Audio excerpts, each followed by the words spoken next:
to Real People, Real Matters. This is Diana Tulchinsky with my first guest, musician Kat. Hello, thank you for having me today. Kat, please tell me about your earlier life in New Orleans. Well, I grew up in New Orleans, and that's a very culturally rich city for music. So that was wonderful growing up there from a artistic or musical perspective, and just in general, it's a fun city. I like the South for the friendly people, and it was just a very positive experience for me. Please tell me your earlier life. Like, how did your parents introduce music or music theory in your life? Well, both of my parents are huge music people, but actually the real sort of push into music came from schools. So in third grade, we weren't asked, if you wanted to play a musical instrument. We were asked which musical instrument you wanted to play. And so I remember going into my cafeteria in third grade, and every musical instrument was laid out on the table. We could pick it up and touch them and feel them and decide, which instrument we wanted to play. For me, it was the violin. And every day we had musical instruction. So I think that really provided a nice basis for my musical growth. How was high school? Did you ever want to go into band? Oh, of course. And that happened eventually in college, but, high school was so many things going on. I mean, I was trying sports and speech and debate and other things as well. So music was just one of the things that I did, but I did keep it up. I played, and actually I switched to viola by this point, and I was playing in the school orchestra, which was incredible. And we had something in New Orleans called an all-city orchestra, and I had a fantastic music teacher there, and it was all funded by government resources, which is fantastic. And we traveled all around. We went to Las Vegas and performed there, and so we had a lot of instruction for free, which is amazing. Tell me, where did you get your bachelor's from? University, where did you go? Yeah, I stayed in New Orleans. I went to Loyola University, and I studied business. I had an accounting degree, or have an accounting degree, I should say. And then for graduate school, I went to Amsterdam. Wow. And I studied international relations there, and lived there for about 4 years. How did you like Europe? Oh, I loved it. I loved it. And the thing that I liked the most, I suppose, was that it was very rich, well, culturally, of course, and history. But the arts there are really emphasized, and it's an important part of life. I mean, they fund it, and they support it in every way. And so, museums there are wonderful, but also theater and music, and I enjoyed all of it. How is it different in America? Like, I know, like, in Amsterdam, do you get like a stipend, or like, are you encouraged to be an artist, or like, how does the funding go for people? Yeah, I think most European countries have something called the cultural minister affairs, or cultural minister affairs, and it's their job to support and fund the arts in every aspect. And I think one of the things they do is they give artists time to develop and sort of able to make a living off of it. So I had friends in Amsterdam. One was a furniture maker, and for several years he was not that good, but the government gave him a stipend to sort of hone his craft and become better, and now he makes his living doing that. And I have other friends that were artists as well, same sort of thing. At first it's very hard to make a living doing that, but eventually you get good at your craft, and then you can start making an income on it. So. And you speak Dutch? Yeah, well, I did, pretty well at the time. I mean, it's been almost 20 years, so I've lost a lot of it, but a long time ago. Yeah. And so tell me, how did you get to the Chicagoland area from like such a long journey? So I, after grad school, I worked for Bloomberg there in Amsterdam, and that eventually led me to Chicago for work. I worked for Zax News and Bridge News here as well. So after grad school, I sort of launched into journalism. Oh, good. And eventually that led me to Chicago. Were you in Reuters also, like working for So them? Reuters ended up buying Bridge News in 2001. And that's actually the time that I decided it would be a good time to have babies. So I sort of dropped out of the news world at that time. But Were you in the Mercantile Exchange also? yes, that's where our offices were. Oh, wow. Is it So exciting? Were you on camera anytime? I was on camera a couple of times, but mainly I was a print journalist. Oh, nice. My beat was the retail sector.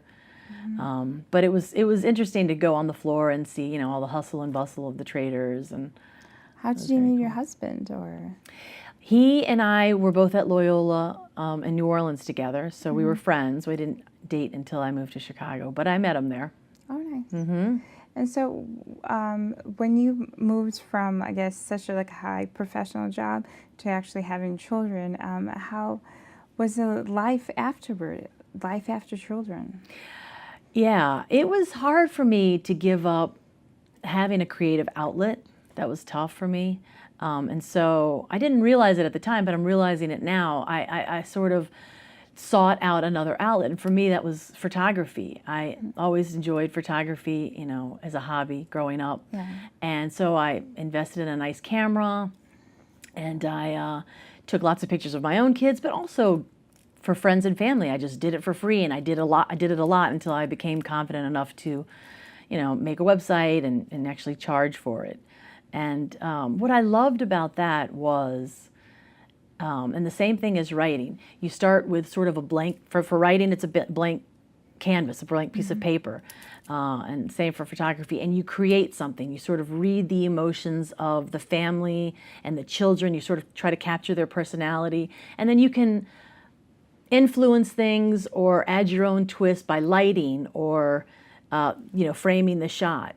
And I loved, you know, creating something that years later the family could look at and say, oh my gosh, you know, look at this personality of our children, or just something that they would appreciate. So connecting with emotions was always something that I strived for. In writing, it was, you know, creating something of value with my words, and using my own interpretation that someone could later find valuable.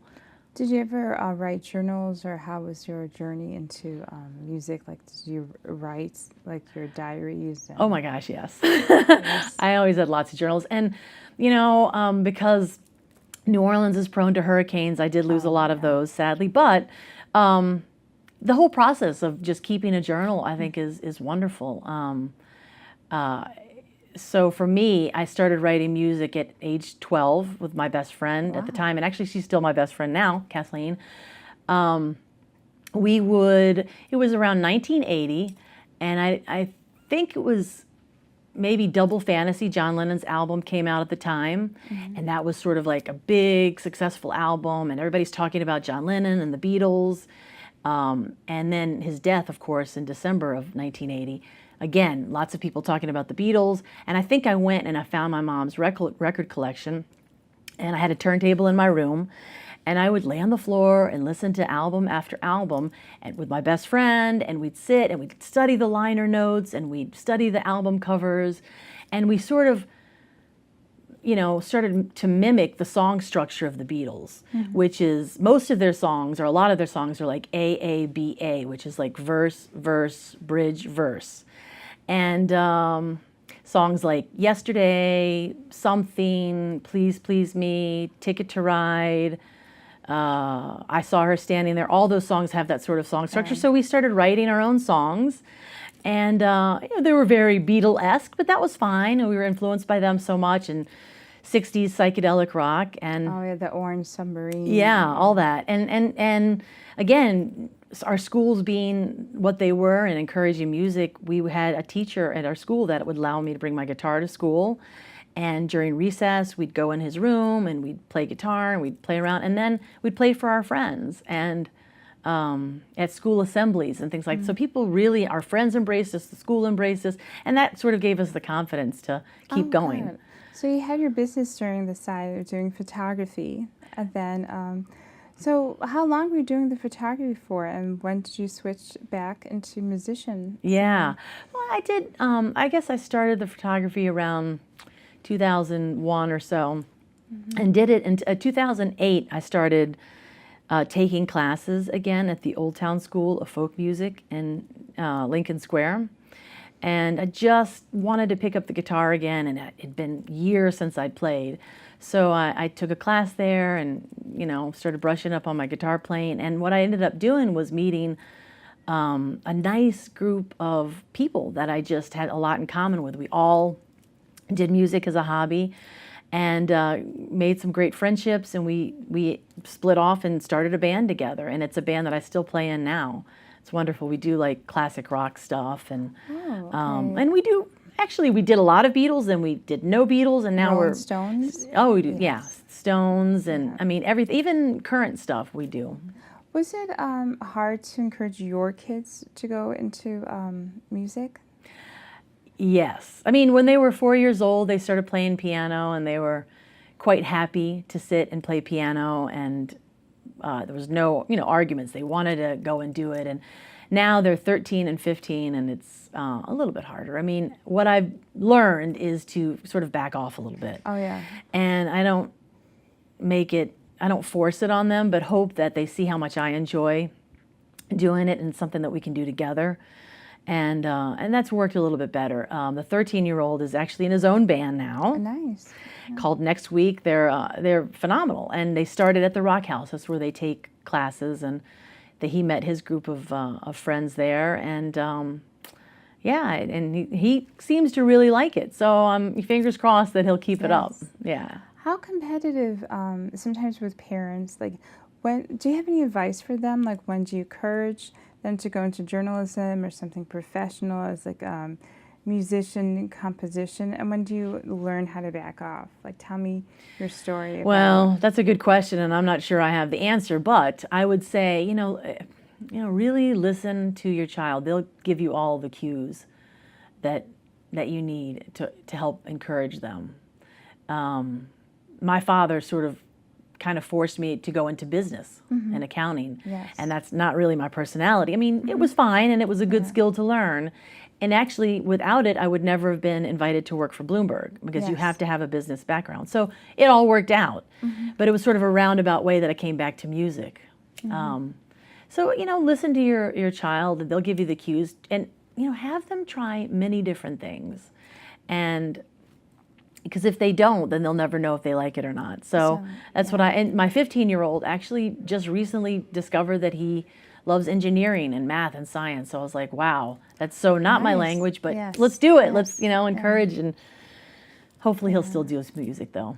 I mean, the reason I'm asking, like, some of these students, like, they want that one track, and so, like, sometimes, like, parents don't know how to experiment, or, like, they go into college debt of following their dream as a composition or musician that travels, or maybe they're not even good at it. And so, you really have to experiment. Yeah, and mistakes in that way aren't always bad, because as long as you learn something from it.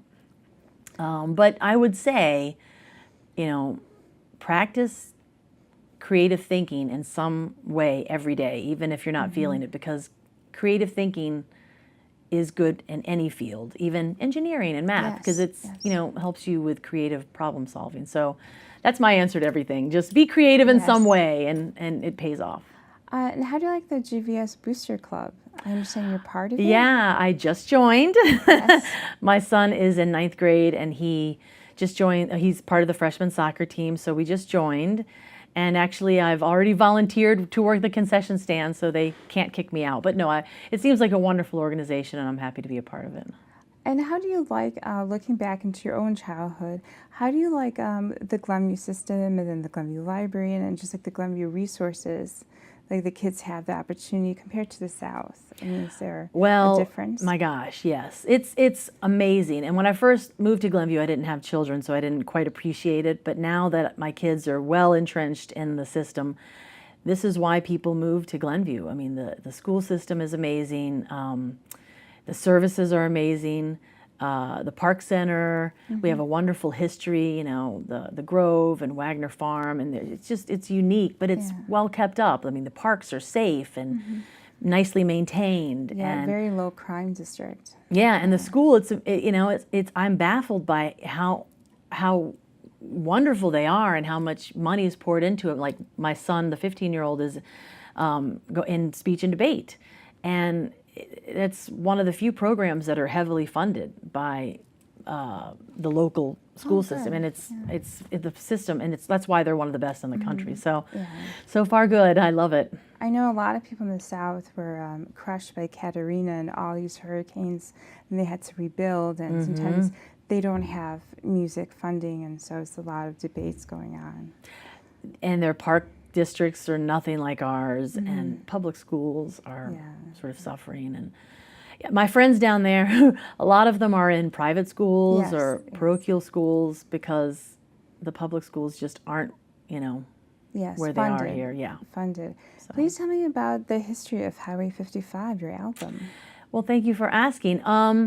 It's an album that I probably worked on for I don't know, 6 months or so. I had several songs going into it, and some of them I'd played through my band, The Somethings, and figured out that, oh, these are well received, so these are going to definitely be on the album. I was in London last summer with a bunch of musicians playing music, so I wrote a couple songs there. So finally I decided on 10 songs that I wanted to record, and I approached friends from the Old Town School and pitched the project to them, and they're like, yeah, we're on board. So we went into the studio in January. We spent a day laying down the basics of the tracks, and then I went back several times after to dub in solos or background vocals or the horn parts and things like that.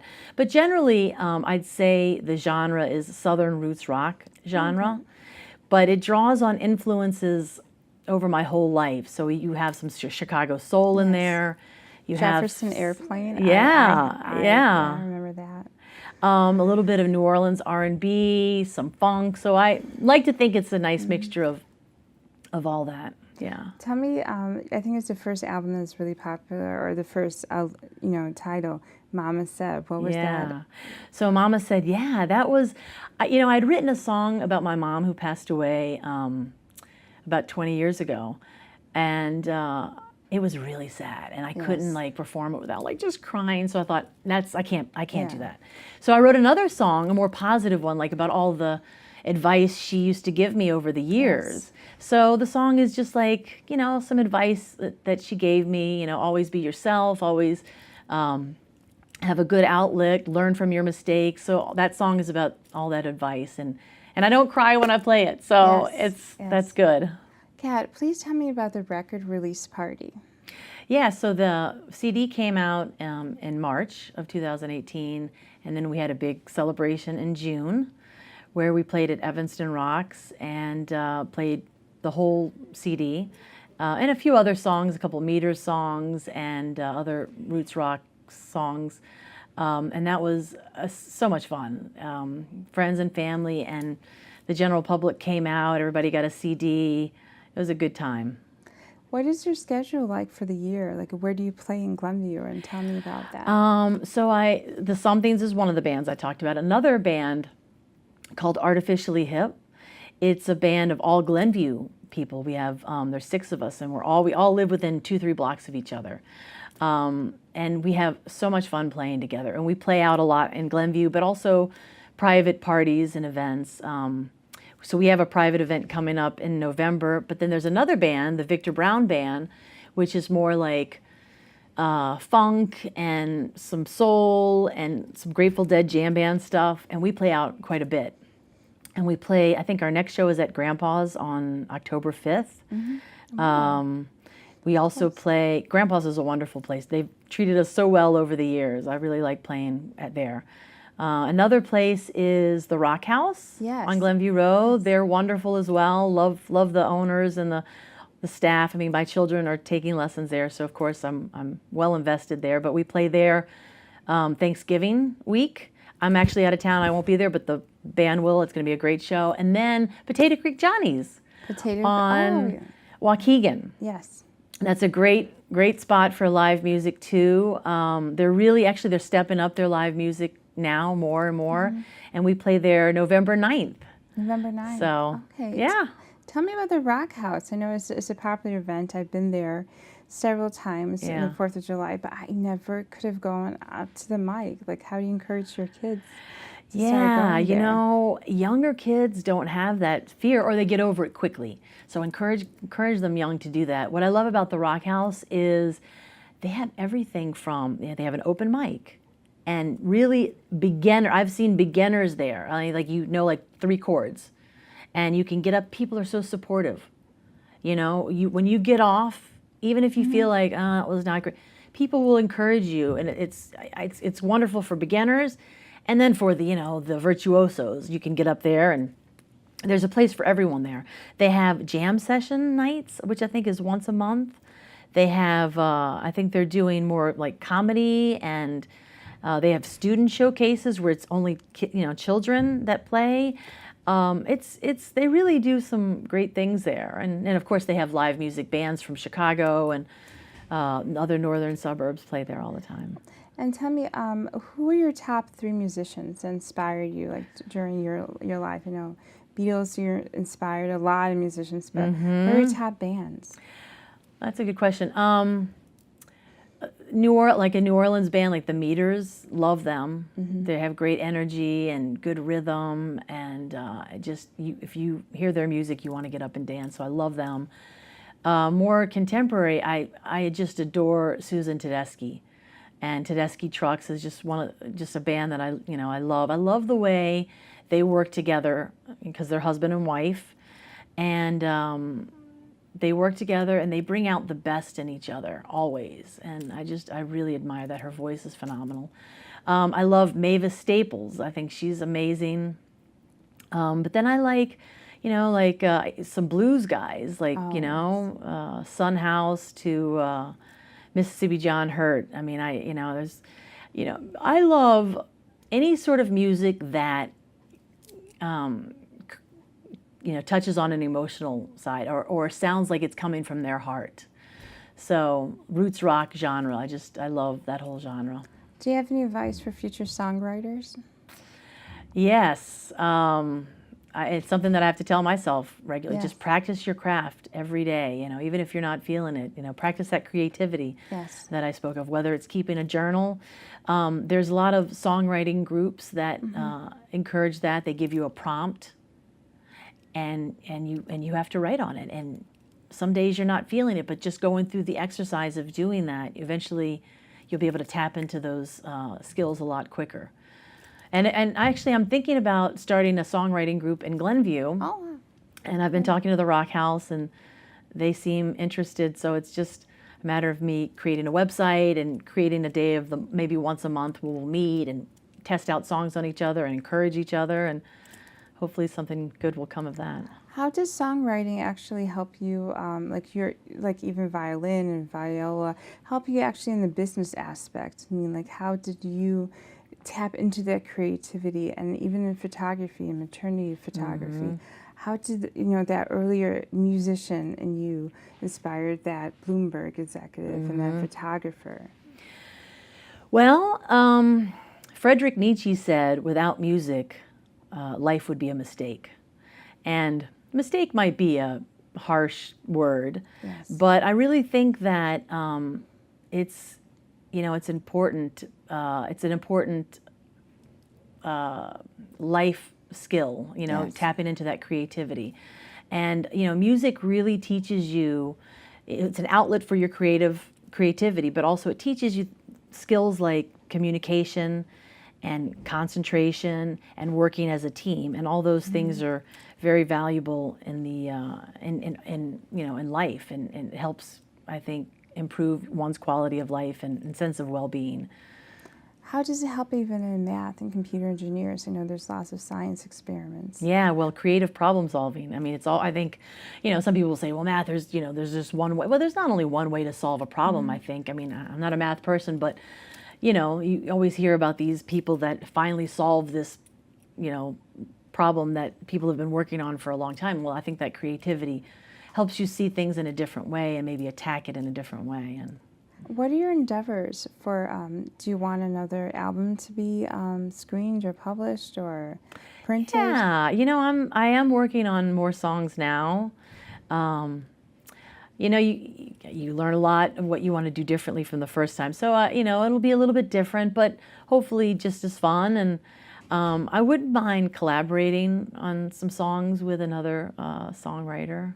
That might be fun. Thank you, Kat Rolfes, for this wonderful interview about music and music appreciation in Glenview. Thank you. Thank you, Diana, and thank you, GVTV. I had a nice time here with you today. Thank you for watching Real People, Real Matters with Diana Tulchinsky. Please watch us again.